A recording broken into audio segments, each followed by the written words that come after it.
Hey, OT practitioners, do you have a hard time finding your goniometer in that cluttered bag? Tired of digging and dumping your therapy tools in front of clients to find what you're looking for?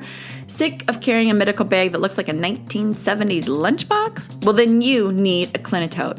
Clinitote is a high-quality medical bag that is functional and fashionable. The perfect pockets for finding your important OT tools, made of a hygienic material, and has over-the-door hooks. You can hang that bag, keeping it off the floor. Get 30% off your Clinitote bag by going to www.clinitote.com. That's CLINITOTE.com and use my discount code SFPodcast30. Welcome to the Seniors Flourish podcast, where it's all about helping occupational therapy practitioners disrupt the norm by throwing away the rainbow art and being the best you can be when working with older adults. You know when you have those patients that don't want to put up handrails on the stairs or outside the house because they're afraid it'll make the house look ugly or make the patient look, quote, old? Well, I found these handrails from Promenaid that are super stylish, come in all sorts of finishes and colors to match any type of house. I like that they're super adjustable and you can literally put them anywhere, even those funky corners where the patient needs something but nothing ever quite fits. They ship quick and be installed right away, so we can adapt the home to what our patient needs fast, which is our number one priority. Check them out at Promenaid.com, Promenaid.com. Welcome, everyone, to the Seniors Flourish podcast, speaking of OT, Betweenisode. My name is Mandy Chamberlain. I'm an occupational therapist and the co-host. Co-host, this of the Betweenisodes. And I'm Sarah Stromsdorfer, also occupational therapist for those of you wondering who the second person is. So today's first topic for the Speaking of OT Betweenisode is discussing the pros and cons of working as a PRN occupational therapy practitioner. Ooh, this will be a fun topic because I don't know about you, Sarah, but I get those kinds of questions all the time. I do too. And as a PRN occupational therapist myself, it's one of my favorite topics to talk about with my coworkers and students. So this will be good. Yeah, this will be good. So we kind of decided before we get started, we're going to start with a random question of the day, kind of like an icebreaker. So we're ready to talk about things. So today's question is, are you ready for it, Sarah? You ready? I'm so ready. What's the weirdest food you've ever eaten? Oh, wow. That's a fun question.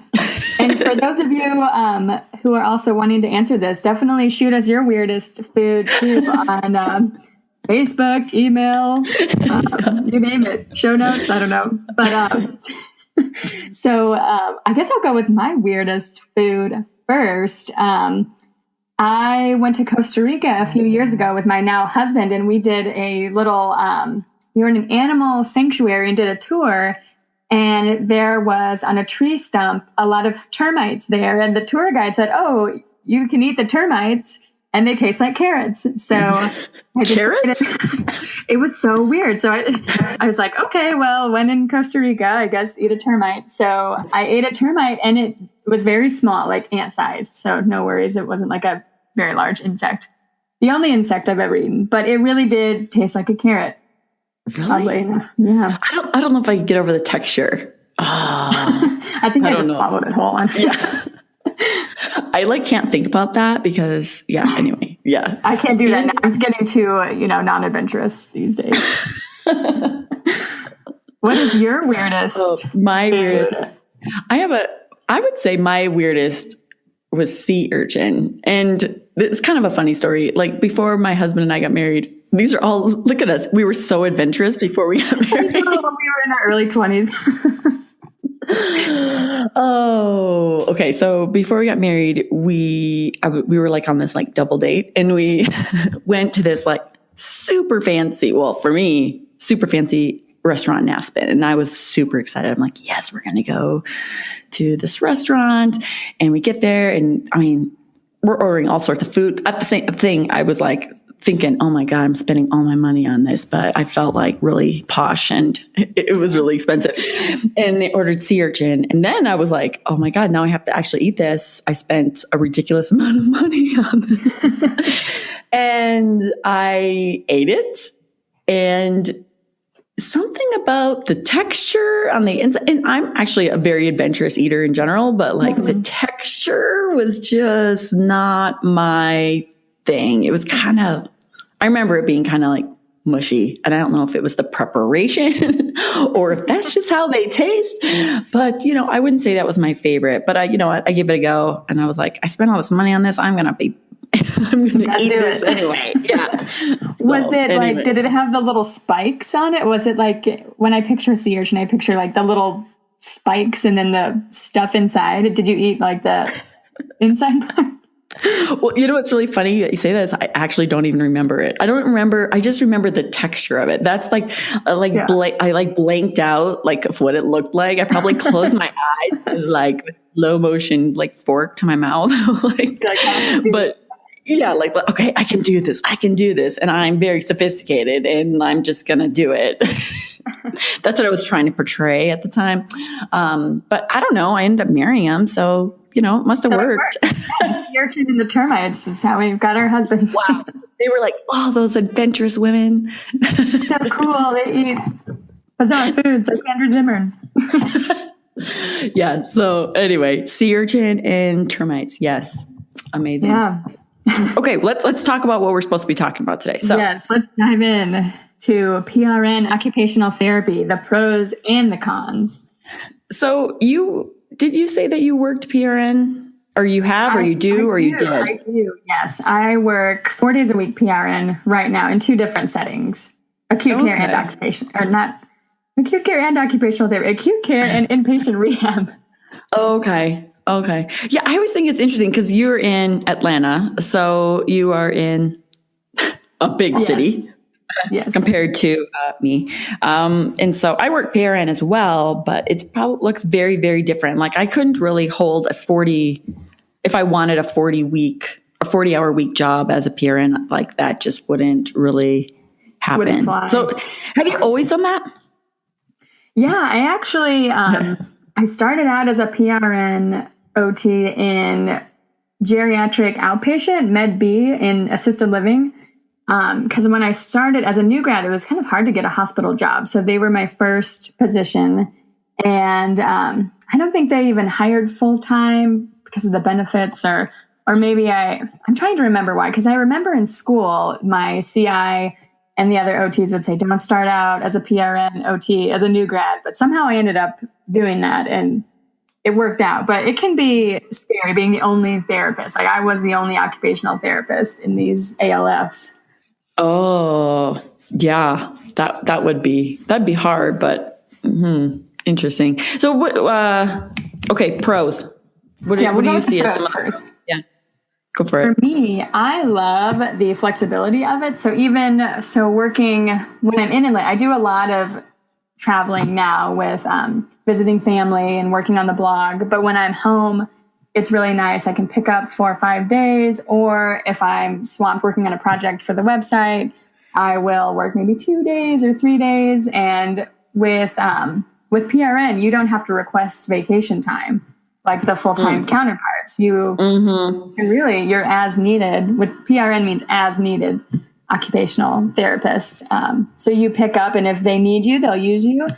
And if you have something else going on or have another job you want to work, you can be really flexible with that. I know. And that is the benefit. I mean, especially if you work in a place, I think that has like so many, like if you wanted to, you could work at a ton of places PRN, and so you could pick up, you could work at different settings and you could work, and the flexibility is good. Like for me, it's more like, hey, someone's going on vacation. You want to fill in? Sure. Or we're really behind and we need just an eval done. Do you want to pop in? Yes. Because I have little kids and I think that whole thing is a little bit different. And I have the website and all the other stuff that goes with it. But yeah, the flexibility is really, really good. The other benefit is, especially if you're not getting benefits you get paid more.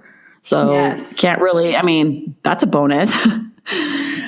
Yeah, it is amazing. So not only do you have the flexibility, but the increased hourly rate in my city, the average starting salary hourly rate is about $30, $31, and PRNs no matter whether they're a new grad or not, it's all between $45 and $50 an hour. So that's quite a difference.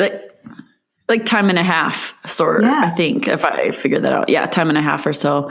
Yeah, and I don't know. It's so dependent on where you're living, because like, have you seen that website? I'm trying to think. OT Salary. I think it's otsalary.com. I don't, where she kind of put together, did all these surveys, and everybody kind of put in there what kind of setting they're working in, how much money they make, kind of, it's all like anonymous, but it kind of gives you up to date. So you have some like kind of leverage, because a lot of people don't even know. Cause like in Atlanta, okay, you start at 30, maybe, I don't know. It probably depends. It's all supply and demand, right? So it is. It's like some cities are just so much more willing to pay more because they need more therapists versus other cities that have a lot of OT schools. Yeah. And cost of living, and that can be pros and cons. I mean, yeah, totally. Okay. So increase pay is another good, and flexibility. What else? Yeah. You mentioned like the working in different settings. I have a friend who works 3 PRN jobs. She does a pediatric outpatient. She does a spinal cord, brain injury hospital. And her third one, I think it's in some, maybe, I don't remember what it is, but they're all very different from each other. So she gets such a change of pace every week versus when you're in the same place 5 days a week. It can be tiring and kind of exhausting, but you just feel refreshed. Like even me just switching settings from acute care to inpatient rehab, I just feel really refreshed when I go to the other one. It's just mixing it up. I mean, I guess it depends on kind of personality you are. 'Cause I love the variety and the change of pace because I like the challenge of it. But I guess but then I think, I don't know. Do you ever feel like No, I worked in settings for years and years and years, and then I went to PRN. So I've never worked just PRN straight. So I don't know if I would ever feel like, do I know everything I can know about a setting? But I don't know. There's starting out, pros and cons. Yeah. So starting out, I think it is hard for the new grads if you are bouncing around. So I first did, after I kind of winded down on my assisted living job, I got just the inpatient rehab PRN position, and I was there 5 days a week. So that was really good to have that full year of learning the ropes of inpatient rehab, because it's hard if you try to get 3 PRN jobs or 4 or 2 as a grad, and they're different. You kind of need a little stability at first, I think.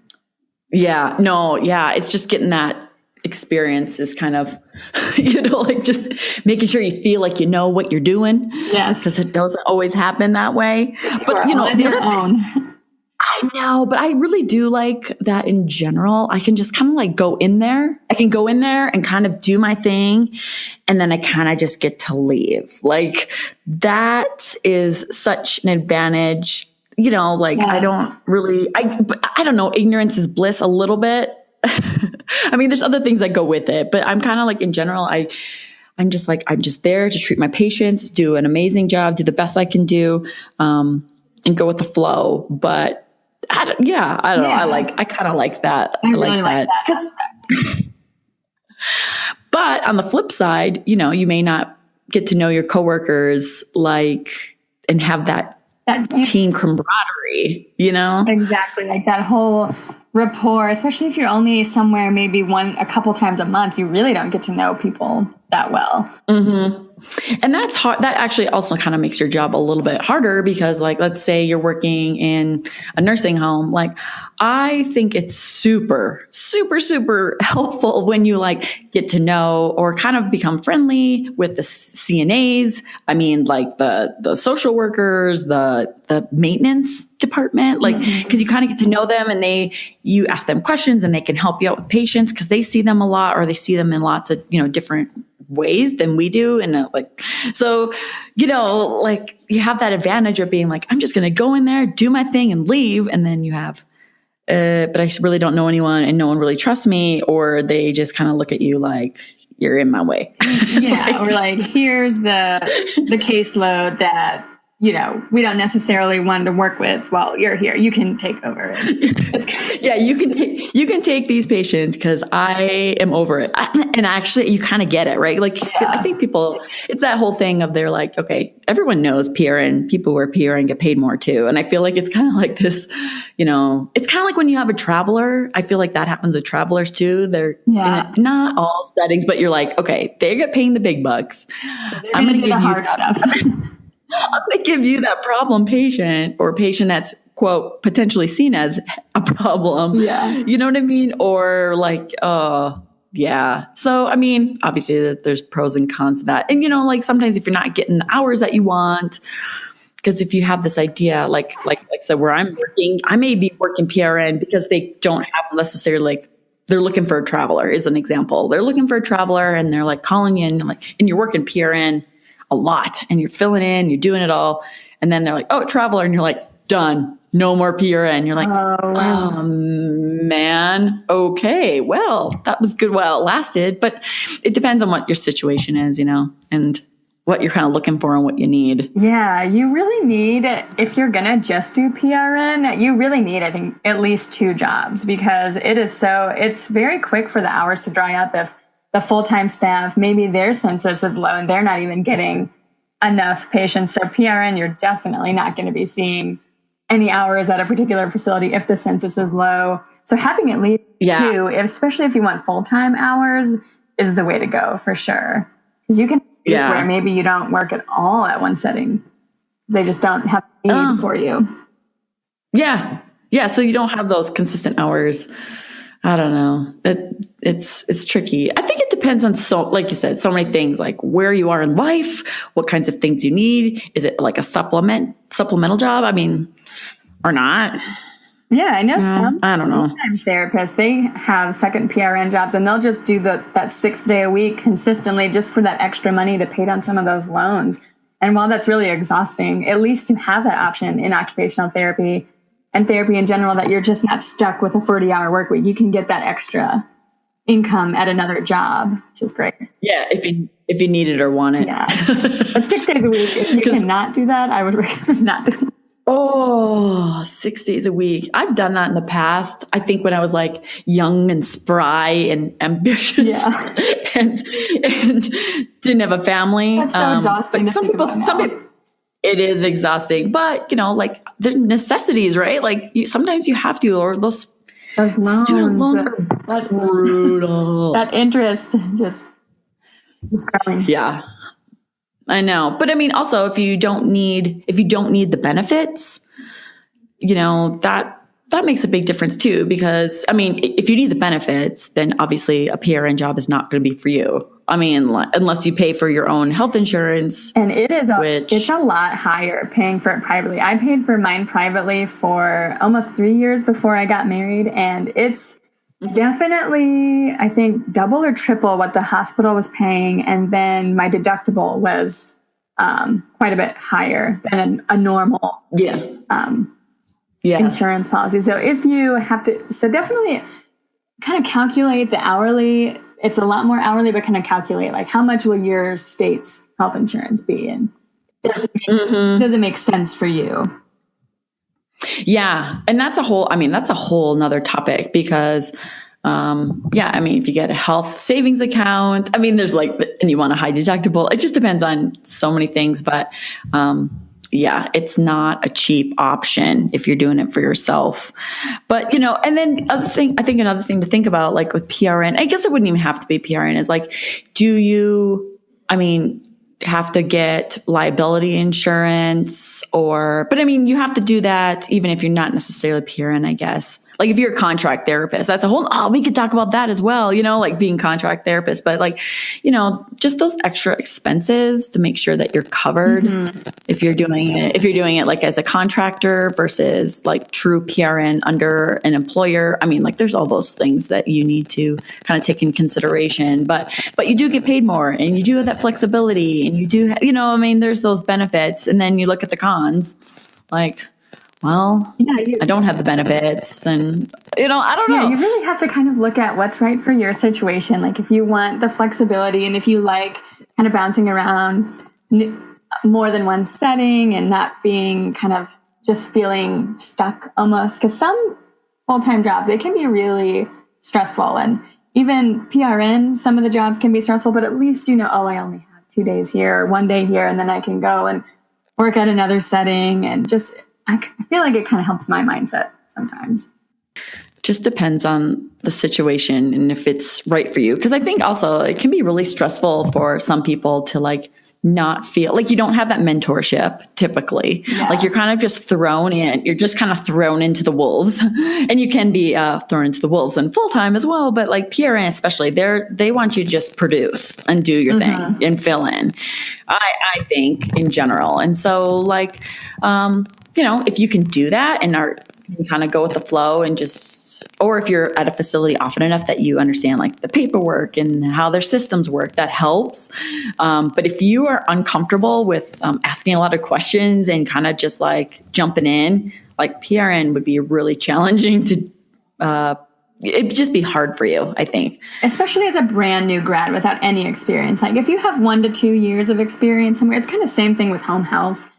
Home health right away for a new grad feels like it would be really difficult because like PRN and home health, you kind of are on your own. But when you start out somewhere more full-time, or if you're PRN rate and can get full-time hours and know that they can give you a couple of weeks of training, I think you'll be better off than just some of these facilities where, all right, you're PRN, there you go. Good luck. Yeah. Your case. Yeah. I know. It's so true. And you guys probably heard before, but if you listen to any past episodes, I started right out of school as in home health. So it's, I think you have to have, I think you just have to have that person. I definitely think it's doable if you're that person.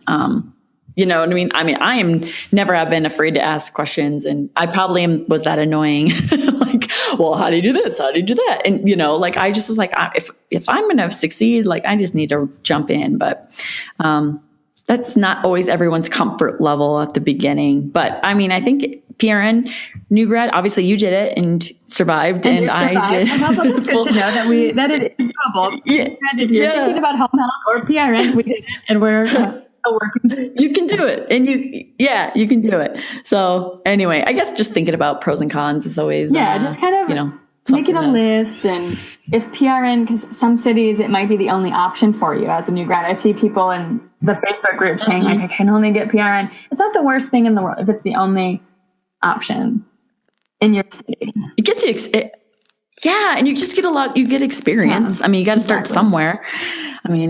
So anyway, okay. So just looking at our little pros and cons, gosh, pack that in, didn't we, Sarah? Our first Betweenisode, PRN version. Our little Betweenisode.